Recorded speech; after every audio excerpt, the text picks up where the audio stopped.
Information-fueled. Opinion-driven. This is Nashville's Morning News with Dan Mandis. And so, my fellow Americans, we talk news.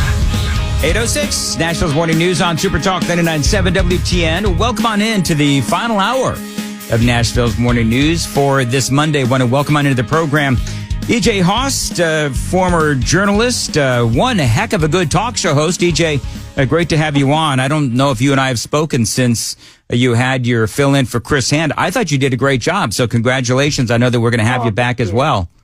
Thank you so much. Happy New Year. Yeah, that was a really fun time. That was great. And if you missed it, you can find the podcast on our social media pages and our website as well. All right, EJ. So, of course, as I mentioned, a former journalist and very much of a concerned citizen. So I want to just kind of get through some news of the day.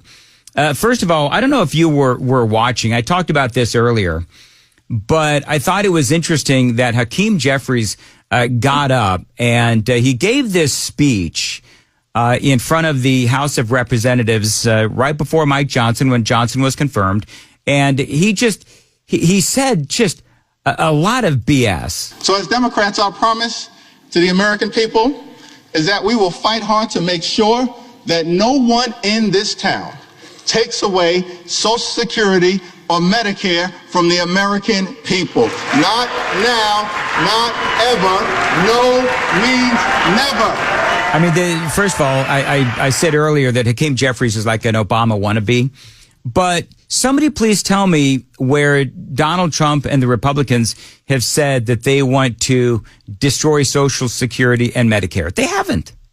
No, they haven't. But listen, they always play the long game.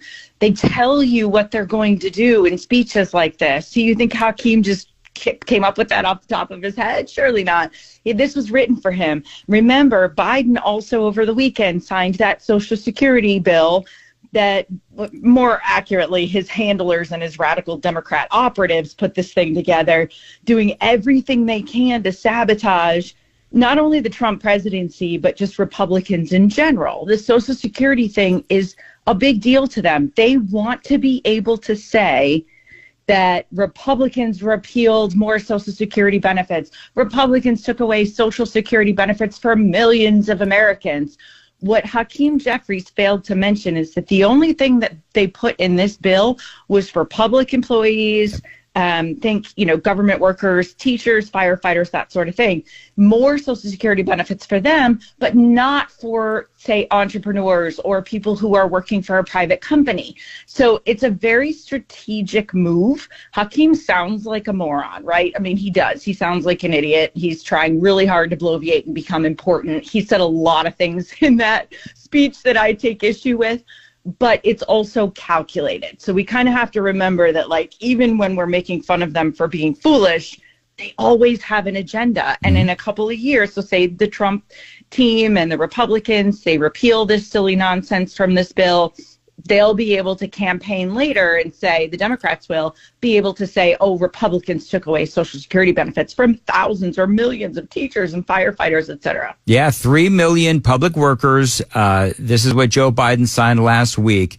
And this is something that for Biden, he keeps doing these things. I mean, earlier, I don't know if you and I spoke about it, EJ Haust, but Joe Biden accused of trying to sell the remnants of the wall. That was another story that was out there. And it does seem like he's trying to sabotage Donald Trump with Biden on the way out and Trump on the way in. They're putting all these landmines out there. I mean, there's also the story where Biden is banning some offshore oil and gas drilling along most of the U.S. coastline. I mean, it's like, okay, so now Trump has to deal with that as well.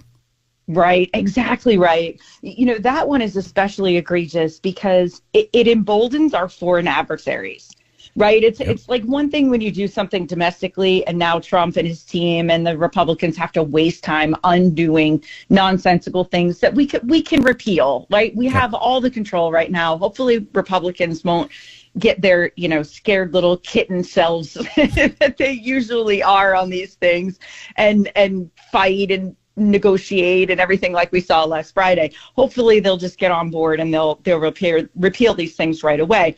But this one in particular, the federal waters offshore drilling thing, it's announcing to the world that America is again depleting our energy resources. That's dangerous, right? That's really dangerous. And just to have to waste time on this stuff, really fixing all of Biden's administration failures, in addition to this intentional sabotaging, I think is a pretty crappy way to end your presidency, to be honest. Well, let's be honest. Everything he has done from beginning to middle to end has been crappy for Joe Biden. So, I actually struggle. Yeah, I actually struggle.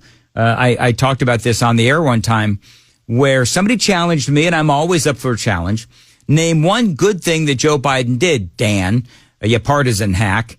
Name one good thing that Joe Biden did. I couldn't come up with one good thing.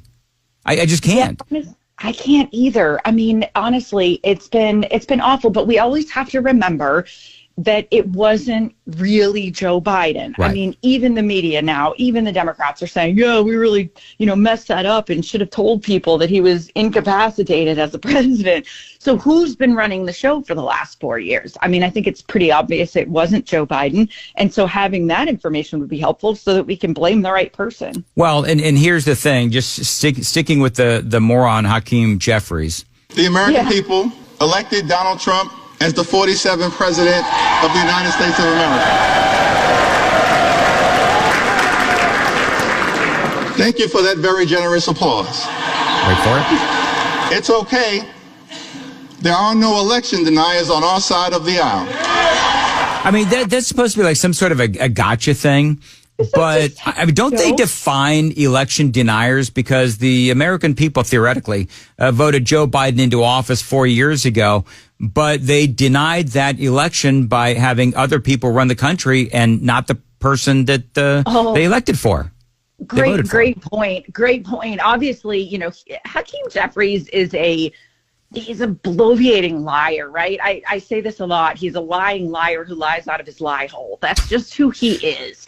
But a lot of radical Democrats are that way. What's funny, though, is he really got owned on social media because, of course, when you say something that ridiculous, people are going to fact check you in real time. A quote from Jeffries in February of 2018, quote, "The more we learn about the 2016 election, the more illegitimate it becomes." It goes on, and he's like, we have to know if we have a fake president in the Oval Office. That was him. I just posted a video on X. Everybody can find me at EJ Under the Radar. And it says, it's 24 minutes long, this video, that has every Democrat you can imagine over the last 20 years almost. Clinton, top Democrats in the House, Terry McAuliffe. Yeah, Maxine Waters in there, right?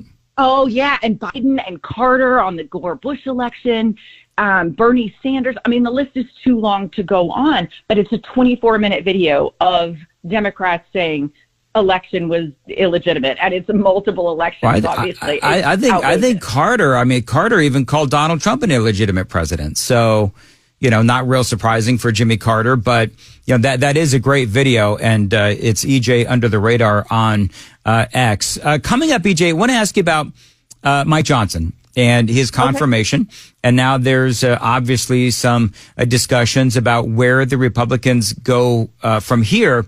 And there's going to be, I had Congressman Scott Desjardins on earlier talking about one bill or two, one reconciliation bill or two. We're going to talk about that and the big disagreement that we are going to see in the Republican Party coming up. It is 8:15. Time to check the roads on WTN. Very good. 8:15. Nashville's Morning News on Super Talk 99.7. WTN still flurries in some parts of Middle Tennessee. Appreciate you listening. We do have, again, probably some slick spots around. Basically, the rule of thumb today is keep it slow and be careful because a lot of kids are going back to school as well. Right now, 28 degrees at Super Talk 99.7 WTN. EJ Haust is joining us. All right, EJ. So let's talk about what happened on Friday from the Republican side. So we know that Mike Johnson, he took a couple of phone calls from President-elect Trump to bring everybody on board, but he was, as everyone now knows, he was confirmed. Now they're talking about this reconciliation bill, and there's going to be some consternation between, the Freedom Caucus type Republicans and other Republicans because, well, some of these Republicans want 2 of these bills. Trump only wants 1. And I think this is sort of a precursor to what we're going to see. Trump and Mike Johnson and a lot of these folks want to just dump everything into this one bill. And so there's going to be some things that clearly they don't want in the reconciliation bill. But if you want border security, then you've got to support whatever else might be in this bill. And so they're going to, in some cases, have to hold their nose and vote for this thing. And there's going to be a lot of stuff in there. So there's some Republicans that are saying, no, we're not happy with one big, beautiful bill, as Donald Trump says. And there's going to be some fighting going on. Yeah. Here's the deal. I'm in favor typically of single issue bills, because you can actually look at it and see, I think we have too many laws to begin with.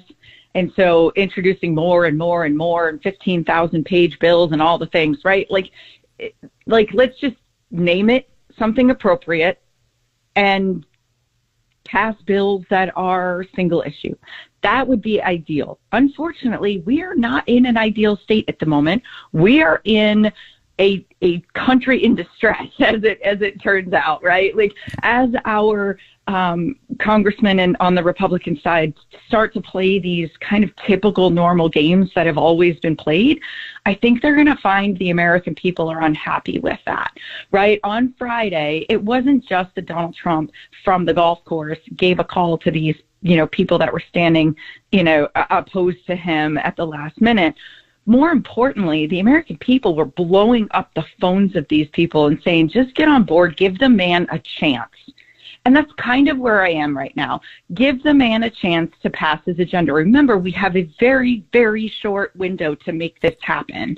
So 2 things I think Republicans can remember. One, or should remember.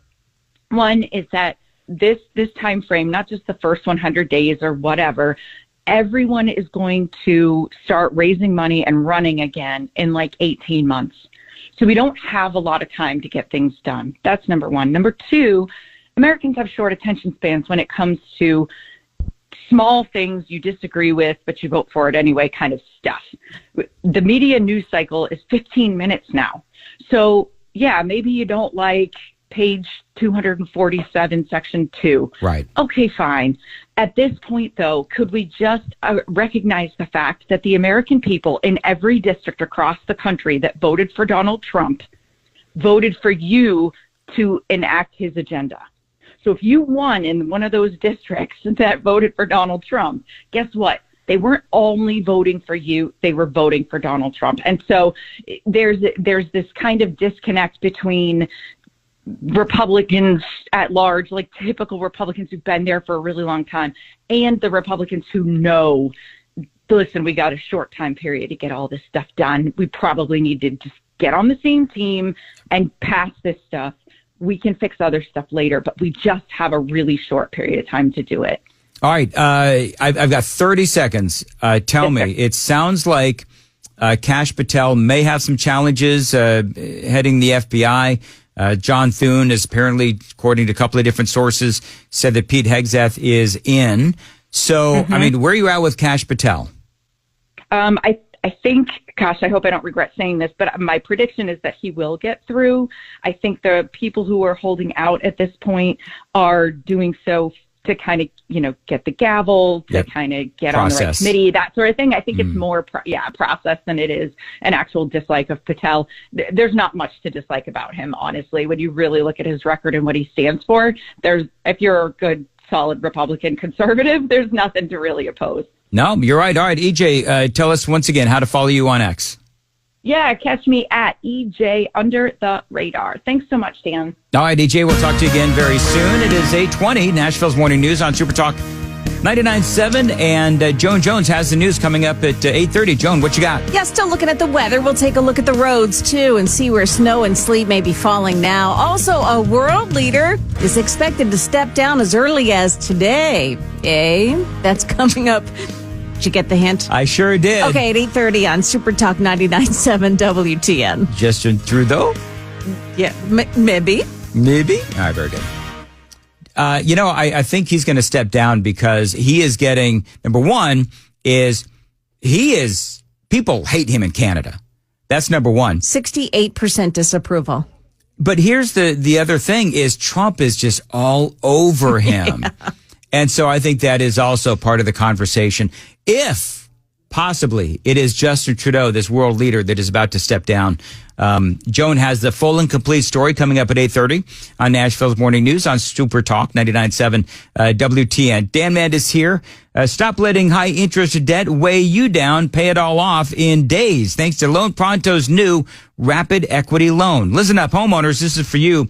Imagine a completely hassle-free way to cash out of your home's equity. No appraisals, no paperwork, and no waiting. Loan Pronto's all-new Rapid Equity Loan uses AI-driven technology to get you approved for cash out in as little as 1 day.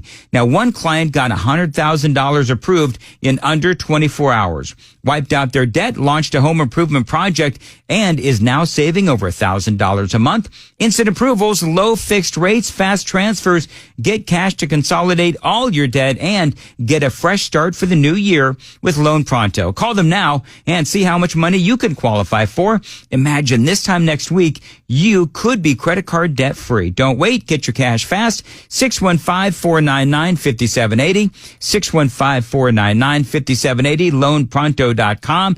That phone number one more time, 615-499-5780. LoanPronto.com. Equal housing lender, NMLS 166-1781. Unapproved credit, NMLS, ConsumerAccess.org.